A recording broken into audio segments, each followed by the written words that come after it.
Let's take a look at your market news now. Asian stocks were mostly lower as trade tensions between the United States and the European Union added to worries over the global economic outlook.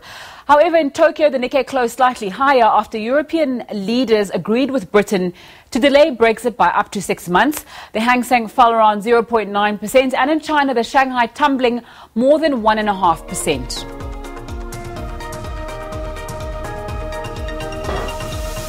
Tech stocks led Wall Street slightly higher on Wednesday, with investors largely shrugging off benign US inflation data and unsurprising minutes from the Federal Reserve's March meeting. The Dow Jones Industrial Average rose 0.03%, the S&P 500 gained 0.35%, and the Nasdaq Composite added 0.69%. Let's find out more about what's happening in the markets. We cross to my colleague Arabile Gumede standing by the JSE. Good afternoon, Arabile. What's taking place today? Yeah, good afternoon, Nzinga. Well, the markets themselves, seemingly on the local front, that is anyway, don't seem to have found any sense of joy really today, really going down at this point in time around 0.5% or so at the very least. So the market's not doing too well. But across the globe, it seems that despite some sense of negativity coming out in Asia, as you pointed out a moment ago, the rest of the globe seems to be doing well. Europe seems to be headed into a much better territory as well there on that front. So we'll continue to unpack that picture and see exactly how things are faring. The rand as well, steadily getting weaker, having traded around 13.85 rand earlier on this morning at around 10 o'clock. It's now firmly edging towards that 14 rand mark and perhaps even headed beyond it as well. We'll continue to unpack exactly what's going on in just a moment. But for now, let's get into those numbers and see exactly what's happening across the globe.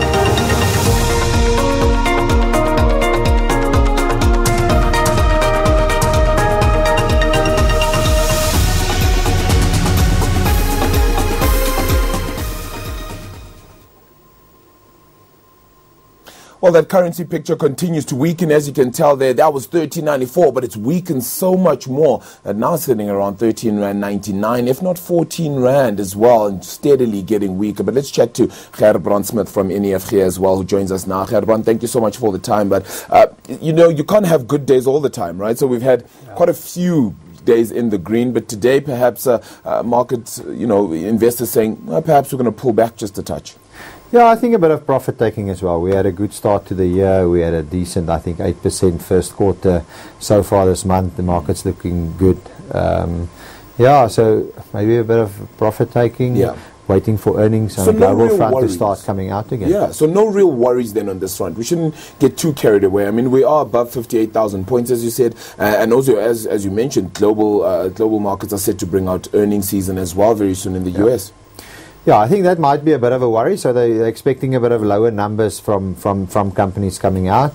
But yeah, the analysts are actually predicting the market will still go high on that. So we're a bit concerned on valuations on the global front. I think that's probably the only thing that concerns us at the moment is valuations in first world countries at the moment. Emerging markets do still look cheaper than their peers. And South Africa has missed half of the bull markets over the last 10 years. Sure. So yeah, I think we're still positive on local stocks. Yeah, and speaking on positive on local stocks as well, how attractive are South African stocks? I know you just mentioned how cheap they are as well in comparison. And Citibank having come out yesterday with a report saying that they believe that Naspers hides just how attractive South African stocks actually are. Would you agree with a sentiment like that? Yeah, I think if you take the Swix, Naspers is almost 30% of the index at the moment. So that went up from 22,500 rand a share over the last 3-4 months to 3,600, and it unbundled the multi-choice business as well. So they've done certainly very well, and the market doesn't look very cheap on a 35p multiple of Naspers. It pulls up the whole market's P multiple, etc. But if you look past that, you're sitting with banks locally on 9Ps and 10Ps. You're sitting with a lot of SA Inc. stocks at even lower than the bank stocks at the moment. So you just need a bit of economic growth coming into line in South Africa for these stocks, I think, to kick in and create some chances for investors. How much we could only hope for something like that. If we stick to equity news, Sasol getting a new chairman as well there on that front. Sipho Nkosi will start as well, but he'll start on the 1st of May as an independent non-executive committee member. But as of November, he then steps into the hot seat. How much do you think he brings to Sasol, having been a former executive as well at the likes of Exxaro? Yeah, I think he's the right guy for the job. They were very successful at Exxaro while he was there at the Hallam for quite some time, and I think the industry rates him well as well. So it's coal business again, so he should know the business quite well. So certainly don't think it changes anything for them, considering things in the United States didn't necessarily go as planned as well. Their reliance on oil is something that they've been working on to try and diversify things a whole lot more. Do you think he continues on that same trajectory then? I think the business will. I think the business's 5-year and 10-year plans have already been set apart. They're doing well. Some of those crackers has already started in Louisiana. So I think they'll still branch out to more chemicals on a global front. Hopefully they'll get done with that, because I think there's a lot of other smaller projects that they can do as well. They're postponing that because the balance sheet's now getting a bit on the debt side, on 50% debt to equity. Hopefully they can get the American project online and on time now. We know they've delayed it some time already, but then they can come back to some other nice projects as well. Okay. Talk about that Rand story. I know it wasn't necessarily just Rand strength that pushed us all the way to around 13.85, but to weaken now to nearly 14 Rand as a mark. Are you concerned at all? Is this perhaps normal for where the Rand should be, plus minus? Yeah, we think it should be about 13 Rand a share at the moment. 13 Rand to the dollar at the moment. That's where the PPP is trading on the long-term graphs, etc. But it's been weaker from the beginning of the year, and I think Eskom was probably the main culprit behind that, with a slowing economy, etc., and everything being pushed out, the recovery, etc. And when you get good times and good days like we had over the last 2-3 weeks, and you had a little bit of less Eskom worries, then the currency strengthens. I think if we can get Eskom right, the currency should probably strengthen over time. Sure, that will be of great encouragement. How does this picture change, particularly on the global markets front, if Brexit didn't have to get delayed all the way till October the 31st?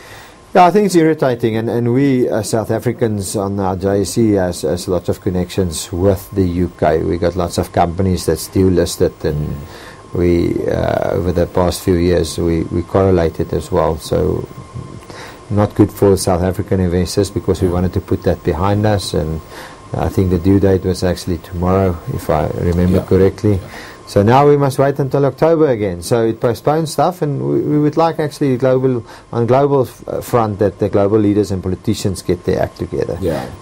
I think they probably are the worst culprits over the last few years on global markets were politicians. We know we have a trade war as well on the other side, etc. So if politicians can get their act together, I think the economies will start dumping again. And I mean that obviously filters right through to US and China trade talks as well, right? Because that's also a big thing.